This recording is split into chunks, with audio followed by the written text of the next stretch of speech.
Ibrahim Traoré, nouveau président Burkina Faso, il a prononcé un discours à l'occasion de la cérémonie qui était faite pour commémoration Journée mondiale de la jeunesse. Et dans le discours que il a prononcé,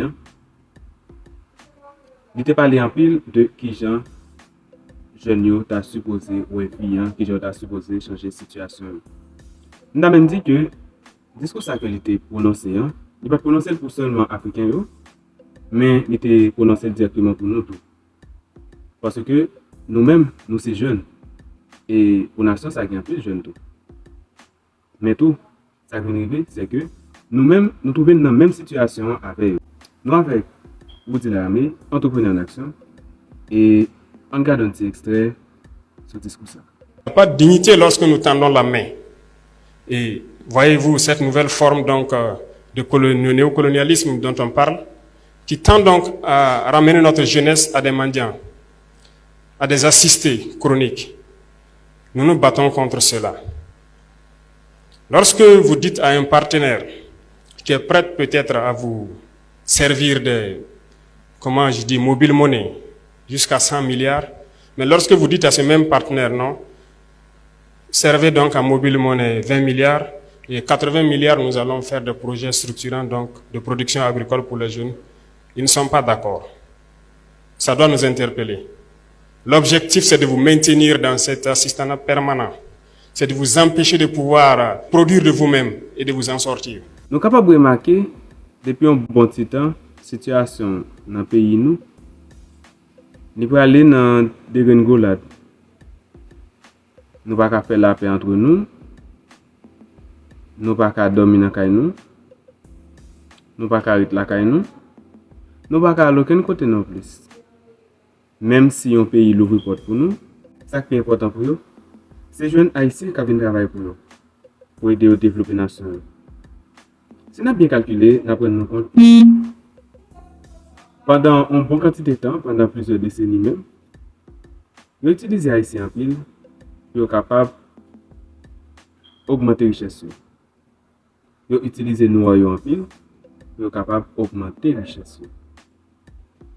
Africains, Européens, Américains, ou jeunes nous, ou jeunes quelques nations encore.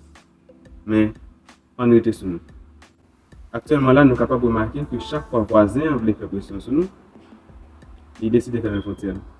Parce que il met dans la tête que c'est grâce à eux qu'il a vu toujours. Pendant ce temps, si ce n'est pas de situation politique, si ce n'est pas de situation économique, si ce n'est pas le fait que la mentalité qui vient grandir dans nous, c'est une mentalité de battant, nous avons rendu compte que le pays, c'est le plus bon pays nous avons arrêté là-dedans. Est-ce que ça qui est plus bon pour une nation, pour arriver à développer, c'est longément pour y aller? Est-ce que les parents qui ont levé un petit monde pendant plus de 20 ans, est-ce qu'après 20 ans, ça, est-ce que les parents peuvent attendre que le petit monde puisse balayer encore ou bien ils peuvent attendre que le petit monde puisse évoluer de par lui-même? C'est vrai, nous sommes capables de dire que le système permet que nous ne pas foutre à l'aise. Le système la cause que nous ne pas foutre en vérité là. Nous ne pas arrêter là même parce que nous n'avons aucune opportunité. Ce n'est pas une opportunité pas gagner. C'est diriger ou diriger nous d'une façon pour nous évoluer, pour nous développer. Il y a tout travail pour nous. Nous, soi-disant un petit pays, mais ce n'est pas un petit pays, vrai. C'est la jeunesse qui vous mettez ensemble. Et m'a quitté nous avec des extraits ça. Le réalisme aujourd'hui, c'est la manipulation. Et la jeunesse est la cible. Notre pays, ou je dirais l'Afrique, est en majorité jeune. Parce que je le disais tantôt, l'autosuffisance alimentaire, c'est un combat. C'est un combat parce que lorsque nous parlons de dignité, nous parlons d'honneur. Si vous n'êtes pas autosuffisant, vous n'avez aucune dignité. Lorsqu'un père doit rentrer le soir à la maison et qu'il n'a aucune graine à mettre dans l'assiette de son fils, il ne peut pas parler de dignité. Il n'y a pas de dignité une fois qu'on ne mange pas sa faim. Il n'y a pas de dignité lorsque nous tendons la main. Et même ceux qui ont de l'emploi quelque part, ne vous en tenez pas seulement à votre emploi. chercher à investir, chercher à développer quelque chose d'autre en parallèle. Parce que depuis, comme je vous disais, notre génération est dans un système assez complexe. On nous a peut-être appris qu'il faut juste avoir un emploi, un bureau, et on s'assoit et voilà, le salaire tombe à la fin du mois. Ça ne peut pas vous rendre heureux, ça ne peut pas. Votre salaire doit servir à développer quelque chose d'autre. Donc je vous encourage à ne pas vous décourager pour ceux qui sont en train de chercher à entreprendre. Ne vous découragez jamais. Il faut reprendre. Le chemin est toujours plein d'embûches. Mais vous ne devez pas vous arrêter. Et lorsque nous prenons par exemple le volet de l'orpaillage, votre thème en dit long sur l'employabilité des jeunes en milieu rural. Beaucoup de nos jeunes se retrouvent aujourd'hui sur les sites artisanaux de production, dans des conditions les plus pénibles. C'est peut-être ce qui s'est passé en Europe ou en Amérique dans les années 1800. Lorsque les hommes rentrent eux-mêmes dans des galeries, qu'ils creusent eux-mêmes pour sortir le minerai, nos jeunes continuent de vivre cela, au péril de leur vie. Nous essayons aujourd'hui de moderniser un peu. C'est à l'issue de ça que nous avons créé donc la Sonaspe, une société qui va se permettre de pouvoir exploiter et de commercialiser nos substances précieuses, notamment l'or.